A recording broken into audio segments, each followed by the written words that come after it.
McLeod was defeated in the 1991 mayoral election, but re-elected in 1996. In the interim, 2 others had served as mayors of La Paz. On assuming office again in 1996, McLean invited Robert Klitgaard back to La Paz to help him take stock of affairs in City Hall. Over 10 years had passed since Klitgaard and McLean had first collaborated. What they found in 1996 was a sobering lesson in the difficulty of sustaining anti-corruption reforms. The formula and political astuteness teach you how to reduce corruption. But if another person comes in, who's the mayor, and says, I don't want to fight corruption, I want to use this to make me some money and for my party, then the whole system can be dismantled or even used for bad ends. And this is what happened in La Paz later on. Some other mayors came in who decided, this is a pretty fruitful place, I think I'll make some money. And they dismantled many of the systems so that 10 years later, if you visited La Paz, it was discouraging. Many of the reforms begun by McLean had been abandoned. The tramitadores were back in the corridors of City Hall.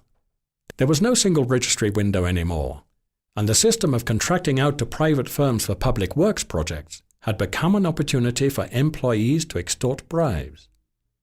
In the area of procurement, collusion between city workers and favoured suppliers was once again common, excluding companies who tried to underbid the competition. Despite these setbacks, the mayor was not entirely dismayed. Although corruption had returned, the city had learned to fight back, and immunity from punishment was no longer guaranteed. The 2 successors of McLean as mayors were eventually convicted of corruption and served jail sentences. McLean believes the battle against corruption is a long-term fight. But it's a collective learning process. It not only the municipal employees had to learn and defend their institution, but also the voters, the citizens, really reacted against corruption. So it is a long-term work to clean up a city, but you have to be consistent.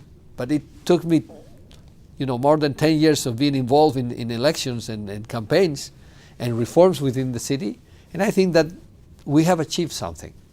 The lesson for reformers is you can make reforms work, but you must be vigilant and have lots of support from civil society to make sure that those reforms are sustainable.